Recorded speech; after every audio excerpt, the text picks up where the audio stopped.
Blogs, can I even give me, I'm going to get you guys to shout out, because as James said, it is the graveyard shift. Can I even give me an example, a type of blog or a blogging platform? Does anybody in the audience use a blogging platform? Don't all be shy, hands up. Yes? I use a blog on my website just telling people about Loughry Colleges. It doesn't have a, is it WordPress or Typepad or? Blogger.com, it's very easy to use, that's what I know. Blogger.com is. I don't use it as much as I used to. It's not a real time. Good man, good man. I think that blogging is the most essential tool with any sort of small business, small industry. The reason being is blogging is so simple, and it's also very good to get yourself connected into Google, to get yourself connected onto all the other places that you might want to do business. So, good man at doing the blogging. Anybody know what microblogging is? Can somebody help me out? Maybe somebody at the front wants to. Anybody for microblogging? Could you give me an example of microblogging? Twitter.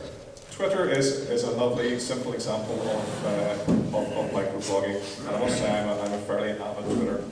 Anybody have a 13-year-old daughter? What do 13-year-old daughters spend all their time doing? Online chat. You would see them MSNing. I gave a talk last year to 13-year-old girls, and I think about 99.9% of those young ladies were spending their time chatting on MSN. Why? Because it's free, easy, accessible, and mums and dads are pretty happy with it. There's no problem with it. So these are the things I'm not going to go into, but social networks. Please, somebody shout out. Who's on a social network in the room? Anybody? Facebookers? Facebook? No more? Half a dozen? 10? No more? I need at least 25 at the end of the day, guys. Any Twitters in the room? Anybody? Good. Well done, well done. Twitter has been the most valuable tool that I have come across. I'm not. My talk today, I'm not going to advocate any of these things, but Twitter has been the most valuable tool that I have come across, certainly in the last year or two. I started Twittering 2 years ago, and over the last year, I picked up a lot of followers. I picked up a lot of interest. James was saying, you saw me on the television. I think almost certainly due to Twitter, I've done about 6 or 8 radio interviews, 3 or 4 television things. I have an influence now, which I never had. I've been in business for 19 years. I never had any sort of influence other than people saying, oh, Philip Wilson, he's a very nice guy.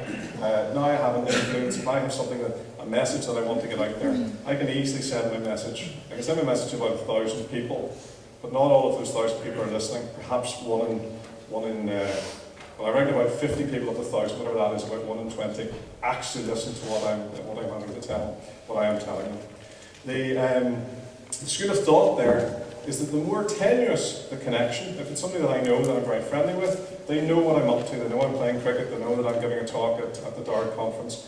The school of thought is the more tenuous connection that you come across, that you connect with, those are the best connections, because they are the ones that can then get your business, present your business, present your new endeavour, your new caravan park, your beauty business, some of the people that I spoke to at lunchtime. So, although it may seem very trivial to you to try to connect with those people, and I do stress the term try to connect, because you don't know whether you're actually making a connection or not.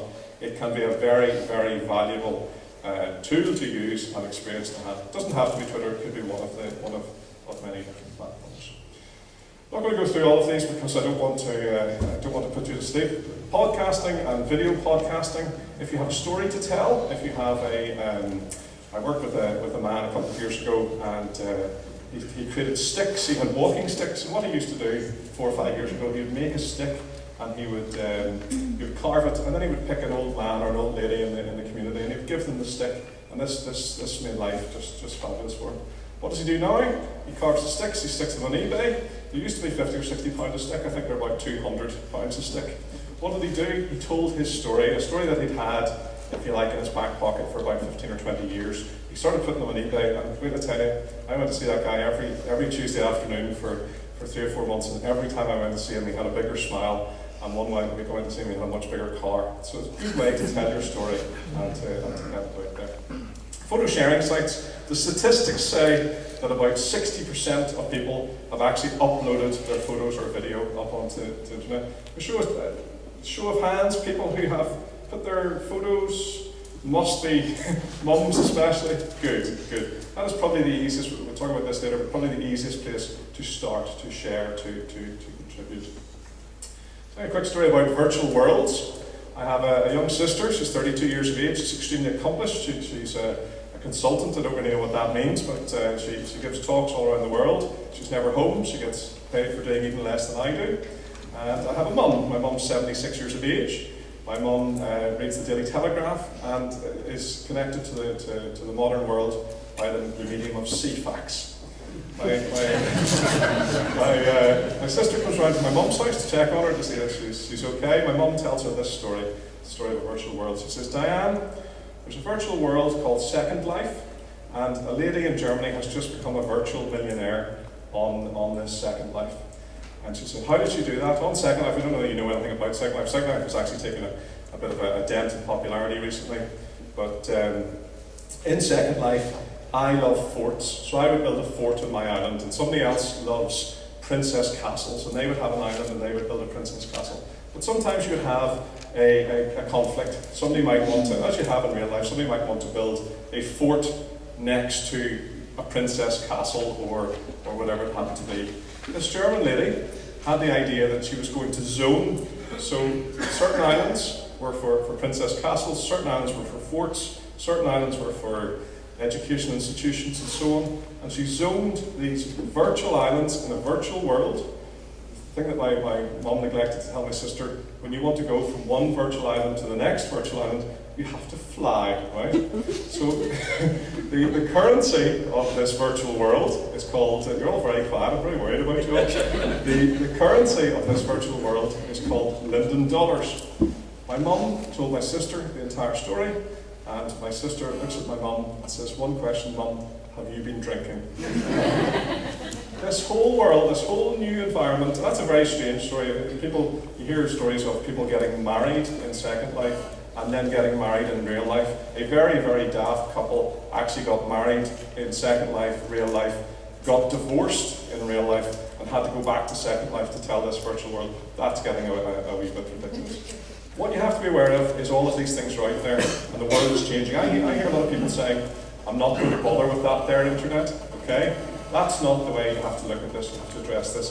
I hope that a 7-year-old man who decides he's not going to bother with the internet doesn't live to be 101, because the world is changing at an awful rate. I'm not going to go into wikis, and the reason I'm not going to go into wikis is because I gave a talk one time before, and this woman was an absolute expert on wikis and made me look really, really stupid, so I'm just going to leave that and park that for now.